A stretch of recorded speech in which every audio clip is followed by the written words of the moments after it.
നമസ്കാരം പ്രിയ സുഹൃത്തുക്കളെ. ഇന്നത്തെ ഇന്ത്യ സിംബാബ്വെ കളിയിൽ സഞ്ജു സാംസണും അഭിഷേക് ശർമ്മയാണ് ഓപ്പൺ ചെയ്തത്. നിങ്ങൾക്ക് എന്താണ് മനസ്സിലായത്? ഞാൻ പറഞ്ഞുതരാം.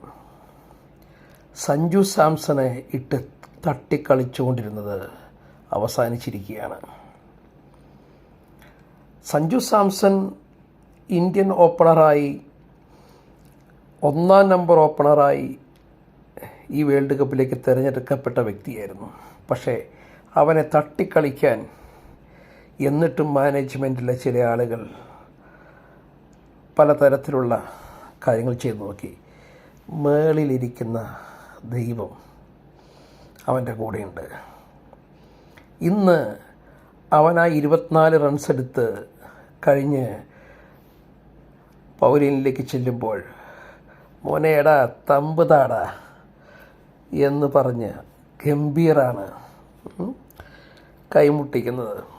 ഇതിൻ്റെ അർത്ഥം എന്താണെന്ന് വെച്ചാൽ, ഇത്രയും നാളത്തെ ചോദ്യം എന്തായിരുന്നു? ഈ വേൾഡ് കപ്പ് തുടങ്ങിയപ്പോൾ തൊട്ട് സഞ്ജു കളിക്കുമോ, അഭിഷേകിന് പകരം കളിക്കുമോ, ഇഷാന് പകരം കളിക്കുമോ, തിലക് വർമ്മയ്ക്ക് പകരം കളിക്കുമോ? നിങ്ങളൊന്ന് മനസ്സിലാക്കണം. ഇന്ന് അഭിഷേകും കളിച്ചു, സഞ്ജുവും കളിച്ചു, തിലകും കളിച്ചു, ഇഷാനും കളിച്ചു.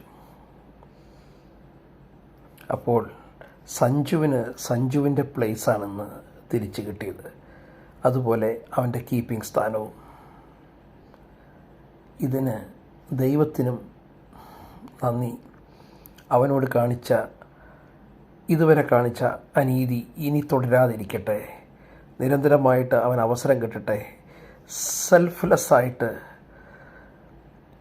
ഒരു വ്യക്തിഗത താല്പര്യവുമില്ലാതെ ടീം എന്ന് പറഞ്ഞ് ഇന്ത്യക്ക് വേണ്ടി മരിച്ചു കളിക്കണ ഒരു ചെക്കനെ നിങ്ങൾക്ക് കിട്ടിയിട്ടും നിങ്ങളത് മനസ്സിലാക്കാതെ പോയി എന്നുള്ളത് കഷ്ടമാണ്. ഇന്ന് വീണ്ടും അവനെ തിരിച്ചു കിട്ടി നിങ്ങൾക്ക്. ഇനിയെങ്കിലും അവനെ ഇട്ട് തട്ടിക്കളിക്കുന്ന പരിപാടി അവസാനിപ്പിക്കുക. അവനോട് കൂടെ അങ്ങ് ചേർന്ന് നിന്നാലുണ്ടല്ലോ, ആ ചെറുക്കൻ കാണിക്കുന്ന അഭ്യാസങ്ങൾ എന്തൊക്കെയാണെന്ന് നിങ്ങൾക്ക് പോലും മനസ്സിലാവില്ല. വെറും 7 മത്സരം നിനക്കുണ്ടടാന്ന് പറഞ്ഞതേ 3 സെഞ്ചുറി അങ്ങ് കൊടുത്തത്. അതുപോലെ ഒന്ന് പറഞ്ഞു നോക്കിക്കേ, ഒന്ന് കൂടെ നിന്ന് നോക്കിക്കേ. അവൻ ചിലപ്പോൾ അത്ഭുതങ്ങൾ കാണിക്കും. അത് ഏതൊരു മനുഷ്യനും കാണിക്കും. ആരെങ്കിലും നമ്മുടെ കൂടെ ഉണ്ടെന്ന് തോന്നിയാലുണ്ടല്ലോ, നമുക്ക് പലതും ചെയ്യാൻ കഴിയും. നമ്മുടെ കൂടെ ഇല്ലെന്ന് തോന്നിയാലോ ഒന്നും ചെയ്യാൻ തോന്നില്ല. അതാ ജീവിതം, അതാ മനുഷ്യൻ.